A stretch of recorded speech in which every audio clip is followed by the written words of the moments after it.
Bonsoir tout le monde, je m'appelle Lisa Chino, j'ai 24 ans et je ne fais pas de PowerPoint parce que je préfère que vous me regardiez moi. Voilà, je suis la fondatrice de Lao. Lao, c'est né pendant un Startup Weekend qui, je pense, je peux le dire, a changé ma vie. Je ne suis pas là pour vous vendre du rêve ou vous dire que ça a changé la vôtre, mais probablement que si. Moi, il y a 2 ans, je travaillais pour L'Oréal, j'étais en stage en développement produit et j'étais pas très heureuse de ce que je voyais en marketing, de ce qu'on faisait avec les produits. Et en même temps, en tant que consommatrice, j'ai voulu passer à des shampoings naturels, comme tout un chacun veut un jour changer de produit dans sa vie, pour une raison ou pour une autre. Et je me suis rendu compte qu'en fait, l'effet sur les cheveux, c'était pas ça du tout. Et moi-même, travaillant en marketing, j'ai enquêté un petit peu. Et je me suis rendu compte que même les marques naturelles, le marketing, ils connaissaient bien. Et que finalement, les compos, c'était pas si clean que ça. Et l'éthique, pas si présente que ça non plus. Qu'est-ce que j'ai fait? Je suis allée en Startup Weekend. Je suis allée valider ou pas mon idée qui était ici on faisait une marque qu'on peut acheter les yeux fermés. Et donc je suis partie à Nantes en juin 2019, je n'y connaissais rien, je ne connaissais rien en startup, rien au Startup Weekend. Et après 54 heures, j'ai remporté ce Startup Weekend qui m'a propulsée en finale mondiale pour laquelle j'ai publié une vidéo que j'ai publiée sur LinkedIn sans trop d'espoir pour obtenir des votes et qui a buzzé sur LinkedIn. On a fait plus de 130 000 vues, je recevais du jour au lendemain, en fait, des centaines de messages par jour de gens qui voulaient m'aider à développer, qui voulaient investir, qui voulaient m'acheter mes produits. Voilà, pour vous dire, le Startup Weekend m'a permis de propulser tout ça et m'a lancé dans l'entrepreneuriat. Mais je ne suis pas ici pour vous parler de moi, c'était juste l'introduction. Je suis ici pour vous parler de vous, pour vous parler de crowdfunding. Je ne vais pas vous faire la timeline de la création de Lao, mais si ça vous intéresse, je vous la ferai. Lao, juste en 2 mots, c'est une marque qui est dédiée donc aux soins capillaires naturels. J'ai commencé avec une première gamme de 2 shampoings, parce que le shampoing, c'est un des pires produits cosmétiques qu'on peut créer actuellement. Donc j'ai commencé avec une gamme de 2 premiers shampoings qui sont 100% d'origine naturelle et brevetés. Donc on a déposé un premier brevet cette année autour de l'utilisation de la protéine de chanvre d'Alsace. Donc très fière de travailler avec des producteurs de la région. Voilà, et qui est vendu, d'ailleurs, j'étais toute l'après-midi à une animation commerciale à Bioclair Roberto. Commençons par qu'est-ce qu'une campagne de crowdfunding? Est-ce que vous connaissez par ici? Levez la main ceux qui connaissent le crowdfunding. Ah ouais, bon, vous connaissez bien. Donc moi, je vais vous parler de tout ça. La campagne de crowdfunding, eh bien, le but, ça peut avoir 2 buts principaux, la notoriété et la vente. L'idée, c'est que vous avez un produit qui est novateur et vous allez le mettre sur cette plateforme-là pour être mis en avant par cette plateforme, pour faire découvrir la plateforme à vos clients, à votre petite communauté qui s'est créée autour du projet et pour engranger votre premier chiffre d'affaires qui va permettre de financer votre projet après. Après, il y a des marques qui font plusieurs campagnes de crowdfunding parce que ça a bien marché la première fois. Il faut savoir que sur une campagne de crowdfunding, vous avez un compteur qui va montrer le pourcentage de l'objectif atteint et des fois le chiffre d'affaires atteint, ce qui va permettre en fait de gamifier. Ça, je reviendrai dessus après. Donc le crowdfunding, ça peut durer entre 1 mois à 2 mois. C'est une campagne, on appelle ça une campagne marketing. Voilà, 1 mois à 2 mois intenses pendant lesquels vous allez mettre votre produit sur le marché, tester un peu le marché, regarder ce que disent les gens. Et surtout, le but, c'est d'essayer de toucher votre 3e cercle. En marketing, 1er cercle, c'est vos amis. 2e cercle, les amis d'amis. 3e cercle, c'est le Saint Graal. Ce sont les gens qui ne vous connaissent pas et qui vont adhérer à votre produit ou votre concept. Attention, il y a beaucoup de campagnes. Ici, vous êtes beaucoup à connaître. Il y a 2 ans, le crowdfunding, personne ne connaissait ou peu de monde connaissait. Il y a plein de plateformes, il y a Ulule, il y a KissKiss, etc. Il y a beaucoup de campagnes en cours, surtout dans certains domaines, comme par exemple maintenant la cosmétique est super concurrentielle, donc c'est très difficile de se démarquer. C'est pour ça aussi que je vais vous donner, moi, tout ce que j'ai appris en fait, en faisant cette campagne. Déjà, il faut bien la préparer. Et on ne fait pas une campagne du jour au lendemain. Tiens, ça y est, j'ai envie de faire un Ulule, je pense que ça va marcher. J'ai vu qu'il y a des gens qui ont réussi, je vais faire 15 000 € de CA en 2 semaines. Ça ne marche pas, ça. Ça, c'est pas vrai. Toutes les campagnes qui ont bien marché, c'est toujours 3 à 6 mois de préparation. Donc, il faut bien préparer en amont. Et il y a plusieurs médias qui vont vous aider. Le premier, c'est la vidéo. La vidéo, elle est absolument cruciale sur le crowdfunding. Quand vous arrivez sur une page de crowdfunding, vous avez la vidéo, la page, et à droite, les informations avec ce qu'on appelle les contributions, donc les packs que vous proposez à la vente, les produits que vous proposez à la vente, et en haut à droite, tout ce qui est chiffre d'affaires, informations sur les ventes. La vidéo, il faut que c'est un média, enfin, c'est vraiment le média actuel qui va vous permettre de toucher du monde et toucher surtout des gens que vous ne connaissez pas, parce que les vidéos, c'est viral. Est-ce que je vous fais un cas d'école sur TikTok? Je pense que vous connaissez, vous savez que sur TikTok, on peut devenir viral en un claquement de doigts. Pour la petite parenthèse, moi j'ai fait une première vidéo TikTok en avril. En un mois, on avait 11 000 abonnés. On en a 5 000 sur Instagram. C'est incroyable comme TikTok, les vidéos de moins de 15 secondes, de 15 secondes à 1 minute, peuvent être virales. Les vidéos, traditionnellement en crowdfunding, c'était à peu près 2 à 3 minutes. C'était du travelling, je pense que vous connaissez peut-être Respire, qui a commencé en sortant, elle marchait, et puis la caméra la suivait, elle présentait, elle racontait ses histoires. Elle faisait du storytelling, comme disait Mélissande tout à l'heure. La vidéo, elle est là pour vous raconter votre problème. Vous racontez, voilà, moi, je suis telle personne, j'ai vu tel problème, et du coup, j'ai créé telle solution. Un peu comme un pitch, finalement. C'est la même chose, sauf en dynamique, il faut que ça donne envie de vous suivre. Et que ça donne envie d'être repartagé, il faut que ça inspire les gens. Ça, c'est vraiment le b.a.-ba. Cette vidéo, c'est pas sur Ulule, en fait, qu'elle va vraiment fonctionner, c'est comment vous allez la propulser au sein de vos réseaux et de votre communauté pour qu'elle soit partagée. Utilisez tout ce qui est utilisable. Les réseaux sociaux, c'est pas seulement Instagram, c'est pas seulement Facebook, je dirais même que Facebook est plutôt mort. C'est Facebook, c'est LinkedIn, un réseau LinkedIn de 300 personnes, c'est extrêmement puissant, ne serait-ce que 300 personnes. C'est aussi Instagram, les stories Instagram, c'est TikTok, c'est Pinterest, vous pouvez être partout. Pinterest, évitez pendant un Startup Weekend parce que c'est un peu lent, mais LinkedIn, TikTok, très, très, très efficace. Ensuite, c'est la page, donc la vidéo. En dessous, vous avez la page avec la description. La page doit être assez concise. Encore une fois, vous reprenez le problème, vous montrez, c'est très imagé, et faites attention à l'optimisation mobile, je vous dis ça parce que moi, je ne l'ai pas fait, je m'en suis rendu compte le lendemain. Et je m'en voulais un petit peu. Donc voilà, la page de crowdfunding est très importante pour mettre en avant de façon très simple votre produit. Imaginez-vous, mettez-vous à la place de votre client. Vous regardez la page, vous n'avez pas 3 heures à passer sur une page de crowdfunding, vous n'avez pas envie de lire des pavés. Vous avez juste envie de voir un produit, comprendre, vous identifier, et c'est parti. Ensuite, des packs. Les packs, c'est les contributions, donc c'est ce que vous allez vendre. Vous allez vendre, je sais pas, moi je faisais un shampoing, une brosse à cheveux, le duo de shampoing, les 4 shampoings pour 1 an de shampoing. Voilà, je faisais ça comme ça. Vous faites des prix dégressifs et vous essayez de trouver des noms un petit peu sympas. Vous faites un peu de marketing, ce qu'on dit autour d'un produit. Le marketing, c'est pas toujours péjoratif, on peut faire du marketing autour d'un très bon produit. Ce qui est le plus important dans le crowdfunding, c'est qu'il faut comprendre que Ulule, KissKiss et compagnie ne vous ramèneront pas de gens. C'est pas parce que vous faites une campagne que tout le monde va se dire « Ah, ça y est, ils sont sur Ulule, je vais acheter ». Non, c'est à vous de ramener du monde sur Ulule. Ulule ne vous ramènera du monde que si vous êtes dans la newsletter, et pour être dans la newsletter, il faut que vous ayez déjà du monde. CQFD, le serpent se mord la queue, il faut que vous réussissiez sans leur aide. Ulule, vous allez avoir des conseillers, vous allez leur écrire, ils vont être très sympas, ils vont vous donner quelques astuces, s'ils sentent que vous avez du potentiel, ils vont peut-être vous pousser un peu, mais globalement, c'est un peu man versus wild, c'est vous versus tout le monde, et c'est à vous de construire votre communauté. C'est pour ça que je vous dis 3 à 6 mois en avance, parce qu'une communauté, ça prend du temps à être construit, c'est récupérer une personne à la fois, de plus en plus, avec une base solide, et qui va après vous suivre contre vent et marée, et qui va adhérer à votre concept, et ensuite qui va le partager pour atteindre le 3e cercle. Idéalement, vous allez atteindre le 3e cercle avant de faire le Ulule. Il faut que ces gens-là soient inscrits pour découvrir votre produit avant Ulule, pour que vous ayez une base mail de minimum 1000 à 2000 adresses mail, et que vous fassiez partir à des clients potentiels dès le départ. Il faut que les premières heures d'un Ulule soient extrêmement dynamiques. Vous n'avez pas le temps. Personne ne vous attendra. Les gens, ils veulent que ça aille vite, ils veulent le succès. Personne n'a envie de soutenir une marque qui a l'air de ne pas décoller, de battre de l'aile. Les gens veulent voir du succès. Donc souvent, on met des objectifs assez bas. Vous allez voir des campagnes de crowdfunding, 15 000 ventes sans en objectif. Vous dites, c'est un peu disproportionné quand même. Ben non, en fait, on fait ça parce qu'il faut que l'objectif soit atteint rapidement. Il faut qu'on montre qu'il y a de l'attraction, qu'on montre qu'il y a du succès. Et c'est comme ça que les gens adhèrent. Je sais, c'est un peu vicieux, mais c'est comme ça. Maintenant, sur les contributions, petit aspect technique, vous pouvez déterminer combien de produits représentent une contribution. Donc si vous faites un shampoing, vous pouvez dire un shampoing équivaut à 4 contributions. Il y en a qui font ça.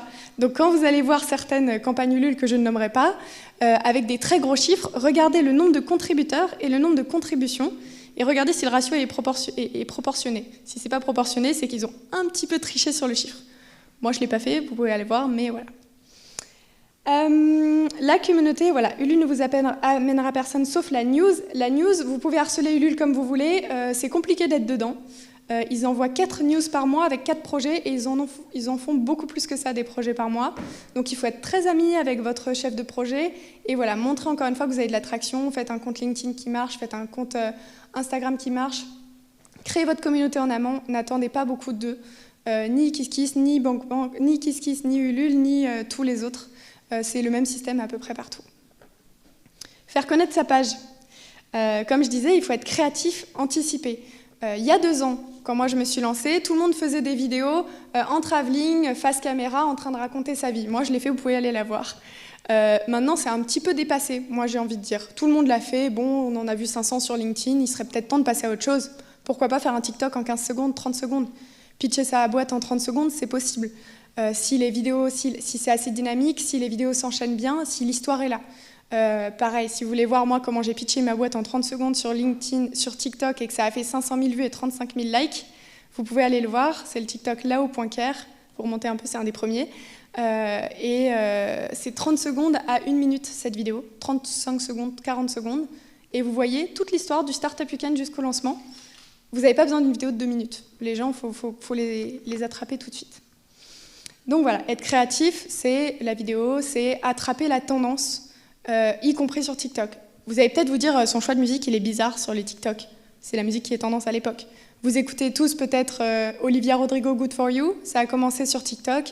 Et ben là, vous prenez ce son, vous faites une vidéo dessus, vous avez de fortes chances que ce soit viral demain. Donc maîtriser les réseaux sociaux, c'est hyper important. Après, ça dépend de votre produit, évidemment. Si vous êtes sur du B2B, ça va être un petit peu différent, mais sur du B2C, c'est indispensable. On est en 2021 quand même. Et choisir un message. Mon produit, c'est un shampoing qui est 100% d'origine naturelle, consigné, avec des actifs bio et locaux, avec un flacon en aluminium, avec ci, avec ça, avec... Je ne peux pas présenter tout ça. Il faut choisir un message. Moi, ce sera un shampoing naturel breveté. C'est point. Il y a plein d'autres choses, mais les gens le découvriront par la suite.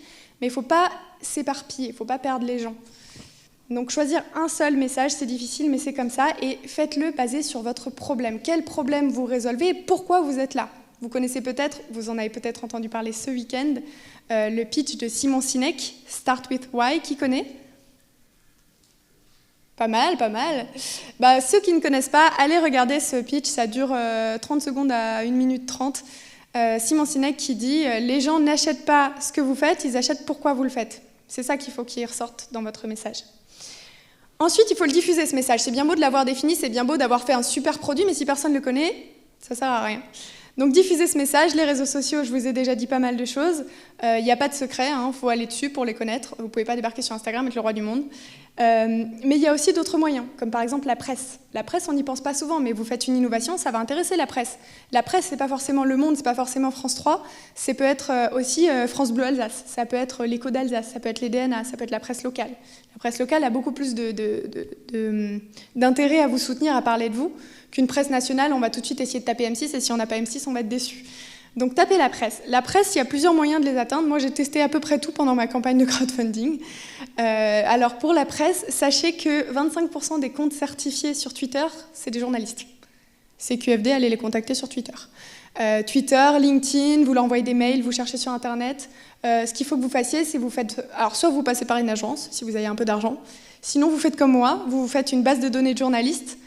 Partout, vous regardez les plus gros médias de France qui sont dans votre domaine.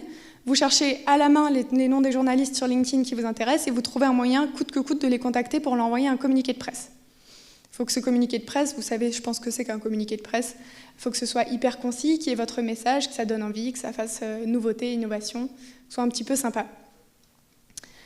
Les amis et la famille, des fois, on a tendance à les sous-estimer. Bon, il y a des gens, c'est le premier réflexe quand ils font une campagne de crowdfunding.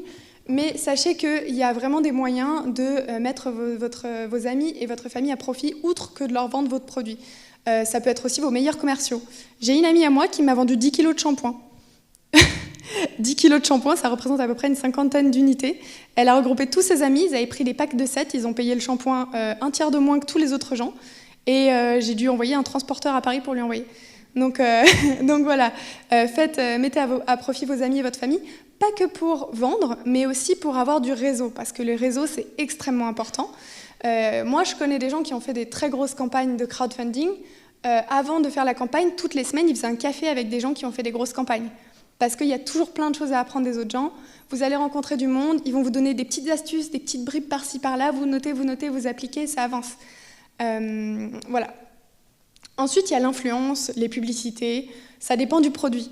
Voilà. Si vous avez un service, ça va peut-être être un petit peu différent. Selon le produit, vous pouvez tenter une campagne d'influence. Selon le budget aussi, il faut être malin avec son argent. On a un petit budget, on voit ce qu'on peut faire. Mais dans tous les cas, retenez une chose, les réseaux sociaux, c'est gratuit.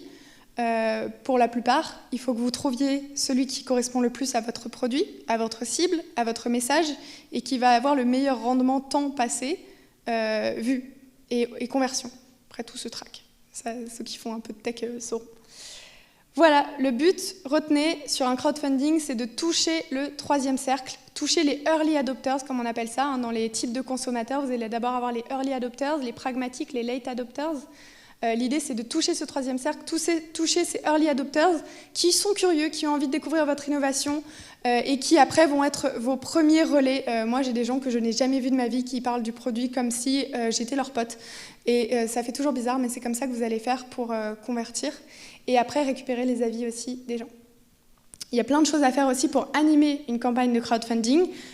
Si c'est sur un mois, sachez que la première semaine est en général très chargée. Et à partir de la 2e ou 3e, vous avez une descente et vous vous retrouvez là. Bon, ben, il n'y a plus de vente. Qu'est-ce qu'on fait? Ça y est, on a tout donné pendant une semaine. Donc sachez qu'il faut tout donner dès le début. Ne pas étaler votre communication sur tout un mois. Moi, au début, je pensais qu'il fallait tout étaler sur un mois. Je vais prévoir, alors la première semaine, je vais faire ça. La 2e, je vais faire ça. Non, c'est pas vrai. Lancez tout d'un coup, faites un gros boom. Et ensuite, trouvez un moyen de le faire durer le plus longtemps possible. Vous trouverez des moyens. Mais si vous essayez d'étaler votre communication, vous allez vous essouffler, en fait. Vous allez essayer à chaque fois de relancer le truc, et puis il va mourir, et vous relancez, et à la fin, vous êtes par terre, quoi. Donc voilà, il faut essayer de toujours dynamiser, de toujours trouver des moyens, et finalement, vous allez voir, vous allez devenir plutôt créatif. Et ensuite, dernier conseil que je vais vous donner, parce que ça, j'ai observé beaucoup de campagnes de crowd, faites des choses qui vous ressemblent. Si vous avez vu Justine Hutto faire une superbe présentation parce qu'elle est hyper à l'aise devant la caméra et que vous vous dites ah, « moi aussi je vais faire ça, mais moi les caméras c'est pas trop mon truc, du coup je vais pitcher mon produit comme ça », ça marche pas. Il faut que ça vous ressemble. Si vous n'avez pas envie d'être devant la caméra, vous forcez pas. Trouvez d'autres moyens, il y a plein de moyens de communiquer. Voilà. Sur les campagnes de crowdfunding, est-ce que quelqu'un a des questions? J'ai l'impression d'avoir fait un laïus. Oui? Pardon. Non. Alors, on peut modifier certaines choses. On peut modifier la page, mais on ne peut pas modifier les contributions qui ont déjà été achetées. Après, tu peux modifier les frais d'envoi, les frais de port, etc. Pour certains lieux, mais c'est assez compliqué. Ouais. Du coup, la première, c'est quand tu fais deux produits dans un... Ouais. Un pack. Dans un pack, est-ce que ça compte quand même comme deux contributions? C'est toi qui choisis. Ouais. Moi, j'ai fait qu'un shampoing égale une contribution. Donc, si vous regardez sur ma page, j'ai vendu en un mois 913 shampoings pour 600 personnes parce que j'avais en moyenne un peu plus de 2 shampoings par personne, ce qui colle avec mes métriques actuelles, avec à peu près 1,8 shampoings par personne. Donc, ouais. Et la deuxième question, c'est est-ce que tu as été accompagnée? Parce que moi, on m'a beaucoup dit qu'il y avait des personnes qui... C'était leur métier d'aider les autres à monter leur campagne de crowdfunding. Est-ce que tu as été accompagnée? Non, moi j'ai tout fait toute seule, mais après il faut savoir que moi je travaille en marketing, j'ai fait 5 ans d'école de commerce, donc voilà, c'est différent, j'ai un profil assez market, assez là-dedans, et puis j'ai parlé avec beaucoup de gens qui ont fait des campagnes de crowdfunding, donc moi je me suis pas fait accompagner. Après, si vous y connaissez rien du tout et que c'est pas votre domaine, ça peut être bien de vous faire accompagner. Moi je connais des gens qui accompagnent des startups pour monter des campagnes de crowdfunding. Voilà, c'est à vous de voir, mais en tout cas, ça paraît énorme comme ça, mais ce qu'il faut faire, c'est vraiment décomposer, en fait. Décomposer, savoir que voilà, il y a une vidéo, qu'est-ce qu'on a envie de raconter dans la vidéo, partez de votre message, de votre produit, et ensuite décomposez tous les moyens que vous avez de communiquer, puis redécomposez-les en petites tâches, et à la fin, vous arrivez à faire quelque chose. Mais voilà, c'est pour ça, 3 à 6 mois, c'est pas trop pour préparer toute une communication autour d'un produit, avec une vidéo, avec une page, avec les contributions. Vous allez faire des partenariats aussi pour dynamiser la campagne. Ah oui, j'ai oublié la gamification. Vous allez faire des partenariats avec d'autres boîtes. Par exemple, moi, j'ai fait des shampoings. J'allais pas faire un shampoing, 2 shampoings, 3 shampoings. Bon, c'est un peu boring. Hein. J'ai fait un partenariat avec une boîte qui fait des brosses à cheveux en bois de hêtre écologique fabriquées en France qui colle avec mes valeurs. Et on a fait un petit pack avec une brosse à cheveux et on en a vendu quelques-unes, ça dynamise. Mais on a aussi fait des partenariats tout au long de la campagne, pendant le mois de campagne, sur Instagram et aussi sur la campagne en elle-même, où je faisais gagner quelque chose et du coup, toutes les personnes qui avaient participé à la campagne allaient participer au tirage au sort pour gagner un t-shirt en plastique recyclé de la mer de la marque Encore ou autre chose. Après, je faisais des campagnes sur Instagram aussi. Retenez juste autre chose. Bon, ça, c'est une parenthèse, mais les concours sur Instagram, c'est bien pour gagner des abonnés, mais pas pour augmenter votre taux d'engagement. Je dis ça parce que des fois, on a tendance à faire beaucoup de concours en se disant non, mais ça marche bien. Mais ça n'aide pas votre taux d'engagement parce que les gens, du coup, vont suivre pour un mauvais but.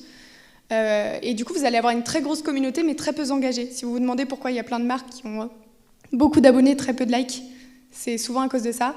Il vaut mieux prendre votre temps de grandir, mais créer la communauté au fur et à mesure qui est solide, que se dépêcher et avoir quelque chose qui ne tient pas la route. Voilà. Et la gamification, c'est exactement ce que je vous expliquais. Donc, créer un jeu autour de votre campagne. Vous pouvez créer un ticket d'or. Le ticket d'or, ça pourrait être, à 200 shampoings vendus, on fait un ticket d'or, on glisse un ticket d'or dans les commandes et quelqu'un recevra une paire de Zeta. C'est des chaussures en cuir de raisin. Une paire de Zeta ou gagnera autre chose. Voilà, il faut que les gens suivent et qu'ils se disent tiens, c'est sympa quand même ce qu'ils font, j'aime bien. C'est pas des gens, ils vont acheter une fois, ils vont dire oh, c'est bon, je l'ai acheté mon truc, j'attends qu'il arrive dans 3 mois. C'est vraiment, ils vont suivre l'histoire de votre marque, ils vont co-créer avec vous. En amont, pendant que vous allez préparer la campagne, vous allez communiquer. Vous n'allez pas débarquer du jour au lendemain, bonjour, on est sur Ulule. Vous allez créer votre produit avec les gens. Ça, c'est très 2021, on crée les produits avec les gens, comme ça on adapte. Encore une fois, vous avez vu le bouquin Lean Startup de Eric Ries qui va être offert à quelqu'un ce soir. Lean Startup, c'est ça, hein, c'est faire du Lean, c'est on met sur le marché, on adapte. Voilà, il faut créer avec les gens et ça, les réseaux sociaux, c'est incroyable. Vous pouvez toucher tellement de monde. Voilà. D'autres questions? Oui. C'est une question, je peux appuyer sur le micro pour que les gens live puissent entendre aussi. Ah, génial. Je vais faire le micro par contre pour le Covid. Combien ça va coûter la campagne de crowd, mais hors produit à la mode, c'est-à-dire juste le marketing, la vidéo, tout ça, Ça m'a coûté 1 000 € parce que j'ai juste payé la vidéo. Moi, je fonctionne, après c'est un peu particulier, mais moi je fonctionne 100% sur de l'organique depuis le début de là-haut. Donc j'ai juste payé la vidéo de lancement et le reste je le fais sur les réseaux sociaux, sur LinkedIn, sur Instagram. J'ai fait un essai de Facebook Ads, je vous l'avoue, j'ai capté très vite que c'était pas que je savais pas créer des audiences, que j'étais pas très douée pour l'outil. Je me suis dit bon, j'essaierai plus tard quand j'aurai le temps. Donc voilà, mais sinon 1000 à 1500 €, allez, tout compris dans ces eaux-là. Mais après il y en a, ce qu'ils font c'est au moment du crowdfunding, si vous avez un petit peu de budget, vous lancez du SIA à fond, du ads, sachant que vous pouvez avoir des taux de conversion intéressants sur une page Ulule. Parce que à cause de la gamification, du petit compteur, de l'animation qu'il y a autour du lancement, ça peut être un moment intéressant pour faire du ads. Ouais. Tu passes à d'autres questions ou des remarques? Ah oui? C'est vrai. Sportif. Merci beaucoup. Moi, ma question c'est, est-ce que tu penses que sans le crowdfunding, ton produit aurait eu autant de popularité? Différemment. Différemment parce que je l'aurais marketé sur mon site et c'est difficile. Je ne pense pas. Je vais te dire je ne pense pas. Parce que j'ai quand même été dans la newsletter Ulule le dernier jour et je peux te dire que le pic, alors que moi j'avais fait un gros travail communauté réseaux sociaux en amont, le pic sur la newsletter a été plus élevé que le pic du jour de lancement où j'ai fait un bordel monstre. Donc pour vous dire, elle a envoyé 1 million de personnes la newsletter.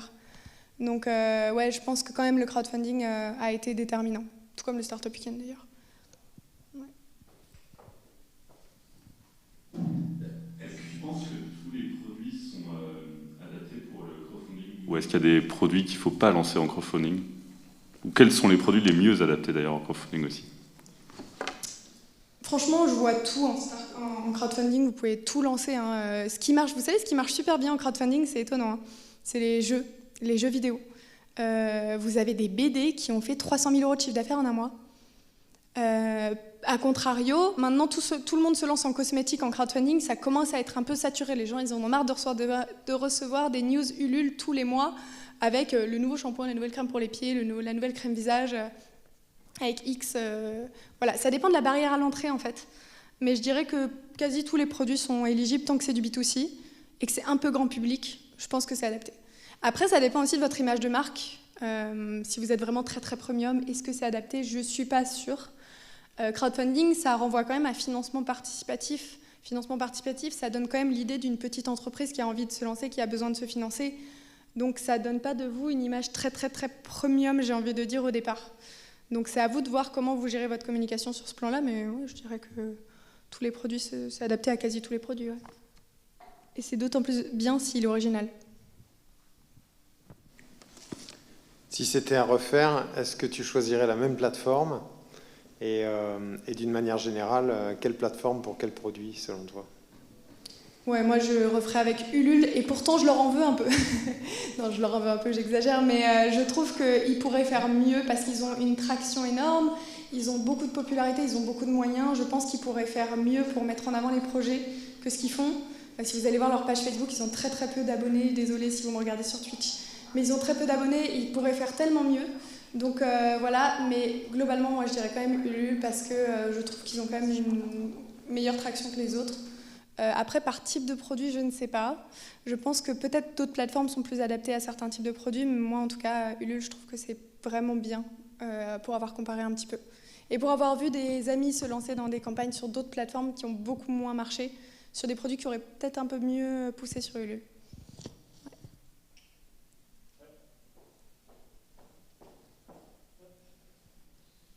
Comment tu as fait pour rentrer dans la newsletter de Ulule ? Je vous dis ça. Bon, c'était le matin, dernier jour, je panique, je dis franchement là, non, j'en ai marre, on n'est toujours pas dans la newsletter, qu'est-ce que je fais? Je regarde ma stagiaire, on se regarde. Je dis j'écris au CEO, je m'en fous. J'ai LinkedIn, j'ai 10 000 abonnés sur LinkedIn, c'est pas mal, c'est pas incroyable, je suis pas Bill Gates, mais c'est pas mal pour LinkedIn. Bah, j'envoie un message à Alexandre Bouchereau, je crois, le PDG fondateur de Ulule, et il me dit « Ah bah oui, je viens de voir ton message, pas de souci, j'en parle aux équipes ». Et 2 heures après, je reçois un message « Oui, bonjour, on vient de te retrouver une place à la newsletter ». Le culot, hein. Moi je vais vous dire quelque chose, je suis une personne qui fonctionne au culot pour énormément de choses. J'ai 40 anecdotes de choses qui ont fonctionné au culot et sur Ulule, le culot, ça marche bien. Voilà.